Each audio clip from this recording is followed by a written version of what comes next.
ఆవేశంతో పరిగెత్తడం కన్నా ఆలోచనతో నడవడం ఎంతో మిన్న. జీవితం ప్రశాంతంగా ఉండేది రెండే చోట్ల. ఒకటి తల్లి గర్భంలో, రెండు భూగర్భంలో.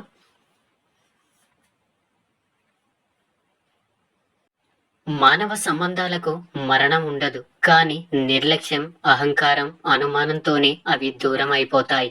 మనం కొందరికి స్నేహంగా కనిపిస్తాం, కొందరికి అసూయగా కనిపిస్తాం, ఇంకా కొందరికి స్వార్థపరులుగా కనిపిస్తాం. కానీ మనమేంటో మనకే తెలుసు.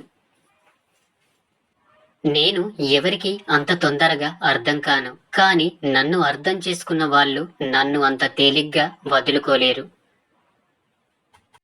మనం ఇతరులకు సహాయపడే విషయంలో పండ్లను ఇచ్చే చెట్టులా ఉండాలి. చెట్టుకు ఇవ్వడమే తెలుసు. మంచి మనుషులు కూడా అంతే. ఇతరులకు సాయం చేయడమే తప్ప వారి స్వార్థం కోసం ఎప్పుడు ఏమీ ఆలోచించరు.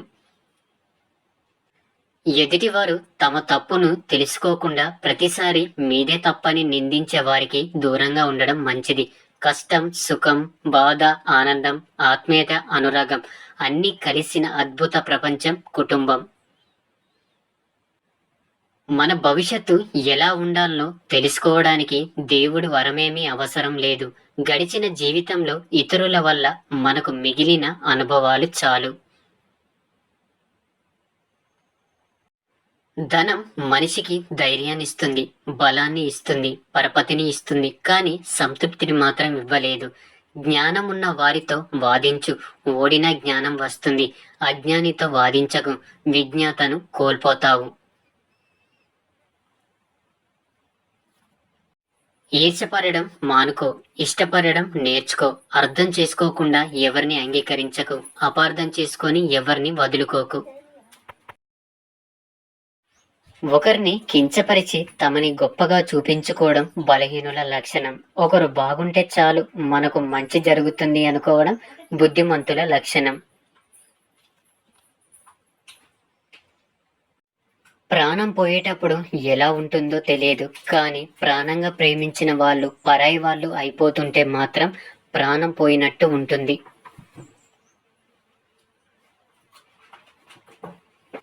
నిరాశ ఓటమికి ముఖద్వారం లాంటిది. బయటపడితే విజయం అంత త్వరగా లభిస్తుంది. నువ్వు అవసరం లేదు అనుకునే వాళ్ళకి నువ్వే అవసరం అనేలా చేస్తుంది కాలం. ప్రపంచానికి ప్రేమ బానిసనేమో, కానీ డబ్బుకు ప్రపంచమే బానిస. జీవితంలో ఏది సాధించాలన్నా ముందు ఓపికగా ఉండడం అవసరం. అలా ఉంటేనే విజయాలు మనల్ని చేరుతాయి. ఎదురు దెబ్బలు తిని కూడా జాగ్రత్తగా పడని వ్యక్తి తర్వాత గట్టి దెబ్బ తింటాడు. అప్పుడు లేచి సంభాళించుకోవడం కూడా కష్టమవుతుంది. నిజం బట్టలు తొడుక్కొని తయారయ్యే లోపు అబద్ధం సగం ప్రపంచాన్ని చుట్టేసి వస్తుంది. అమ్మ, అమృతం రెండు సమానమే. అమృతం దక్కిన దేవతలు అమరులైనారు, అమ్మ ప్రేమ దక్కిన మానవులు ధన్యులైనారు. గాయం చేసే ప్రతి మాటని మన జీవితానికి బాటగా మలుచుకుంటే బాధించే మనుషులు మన వెంట కాదు కదా, మన కంట పడకుండా కూడా భయపడతారు.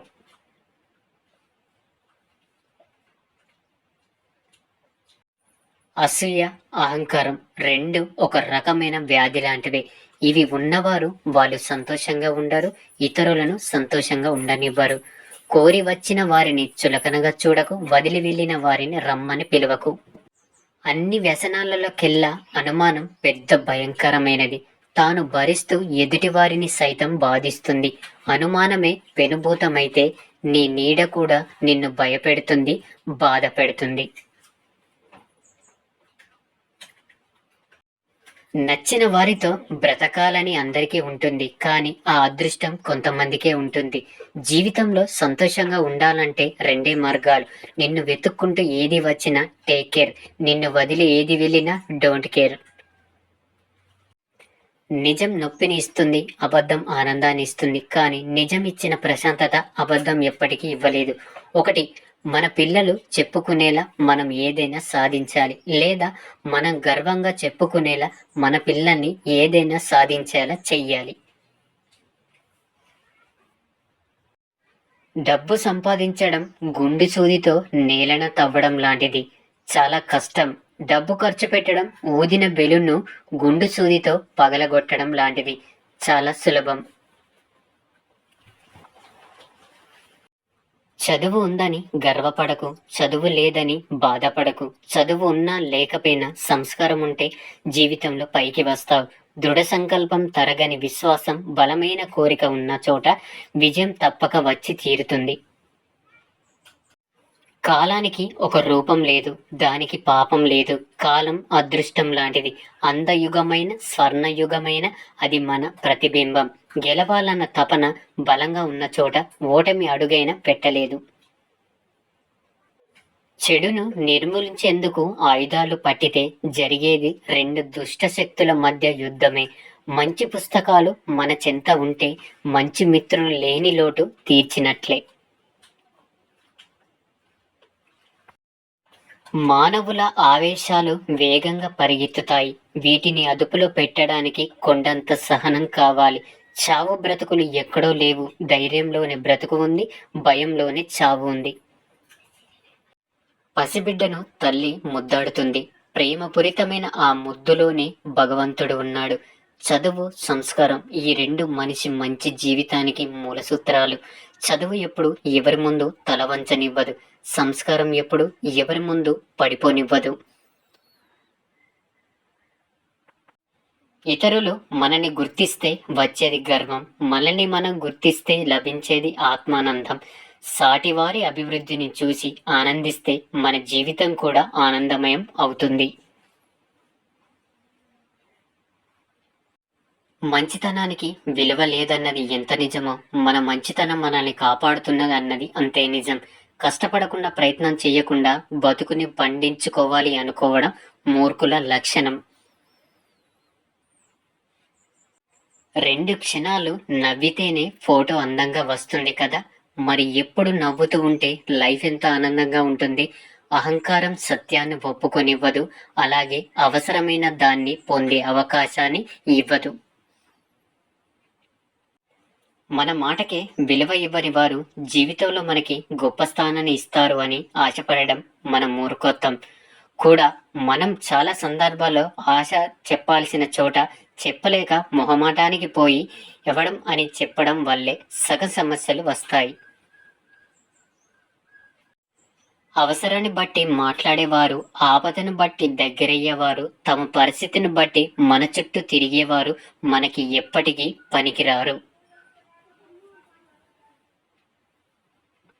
బిడ్డకు జన్మ ఇవ్వడానికి మృత్యువు వరకు వెళ్ళినప్పటికీ ఇంకొక బిడ్డకు జన్మ ఇవ్వడానికి ఏమాత్రం భయపడని అమ్మ కంటే ధైర్యవంతులు ప్రపంచంలోనే లేరు.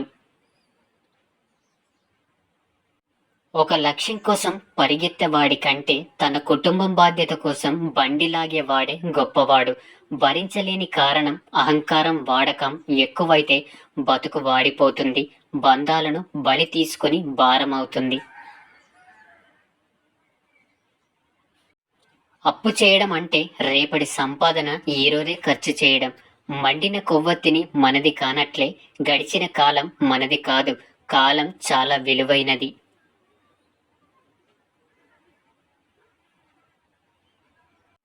డబ్బు కోసం మనిషి చేయని తప్పు లేదు, ఆడని అబద్ధం అంతకన్నా లేదు. అనిపించింది రాయడానికి, అనుభవిస్తూ రాయటానికి చాలా తేడా ఉంటుంది. ఎవరికి కూడా అత్యంత సన్నిహితంగా ఉండవద్దు. ఎందుకంటే వారి ప్రవర్తనలో ఏ చిన్న మార్పు వచ్చినా బాధ మనిషిని బలవంతుడిగా చేస్తుంది. అలాగే వైఫల్యం వివేకాన్ని నేర్పుతుంది. సుఖదుఖాలను అదుపు చెయ్యి. ప్రతికూలతకు భయపడవద్దు. అనుకూలతలతో తృప్తి చెంది కూర్చోవద్దు. నీ సందేహం తీర్చడానికి ఎవరు లేనప్పుడు మీ అనుభవమే నీకు మార్గదర్శి. తలరాతలో లేని సంతోషాల కోసం తలపించడం కూడా మూర్ఖత్వమే. ప్రతిరోజు 40 నిమిషాలు నడవండి, ఆరోగ్యంగా ఉండండి. అభిప్రాయాలను మార్చుకోలేని వారు తమ తప్పుల్ని సరిదిద్దుకోలేరు. మనం అందరికీ నచ్చాలని నియమమేమి లేదు. దేవుడు అంతటి వాడికే నాస్తికులు ఉన్నారు. కేవలం మనుషులు మనమెంత నీ జీవితం నీది. ఎవరు నీతో వచ్చినా రాకపోయినా నీ ప్రయాణం ఆపకు. నీకు నువ్వే తోడు. నీ దగ్గరున్న డబ్బును చూసి చేతులు కలిపేవారు ఆ డబ్బు అయిపోగానే ముఖాలు చాటిస్తారు. ఒంటరిగా 100 కిలోల బరువైన మోయగలం, కానీ మనల్ని ఒంటరిని చేసిన ఒక్క జ్ఞాపకాన్ని కూడా మోయలేము. నువ్వు పోగొట్టుకున్న దాని విలువ నీకు మాత్రమే బాగా తెలుస్తుంది, లోకానికి పట్టదు. అదే నువ్వు పొందిన దాని విలువ మాత్రం నీకంటే లోకానికి ముందే తెలుస్తుంది. అందుకే మనిషి అంటే మరో మనిషికి చిన్న అసూయ. పుస్తకం గొప్పతనం అందులోని విషయాలపై ఆధారపడదు, అది మనకు అందించే వినూత్న ఆలోచన మీద ఆధారపడి ఉంటుంది.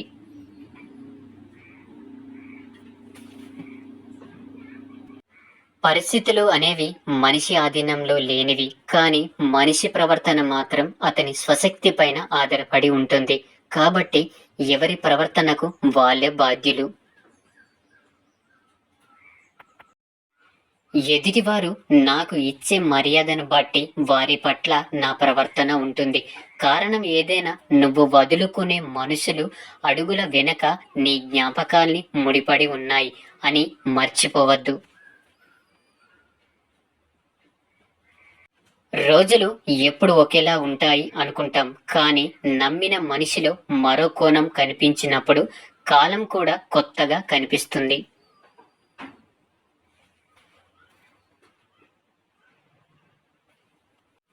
తప్పుడు జ్ఞానం అజ్ఞానం కన్నా భయంకరమైనది. అది నిన్ను ఏకంగా దేశద్రోహిని, మానవ ద్వేషిని చెయ్యగలదు. జ్ఞాపకాల పుస్తకంపై దుమ్ము చేరినంత మాత్రాన లోన లిఖించబడిన కథ మారేనా? ఏడ్చే మగవాడిని నమ్మకూడదు అంటారు. అది ఎంతవరకు నిజమో తెలియదు, కానీ మనసున్న ప్రతి మగవాడు బాధ కలిగినప్పుడు ఏడుస్తాడు అనేది మాత్రం పచ్చి నిజం.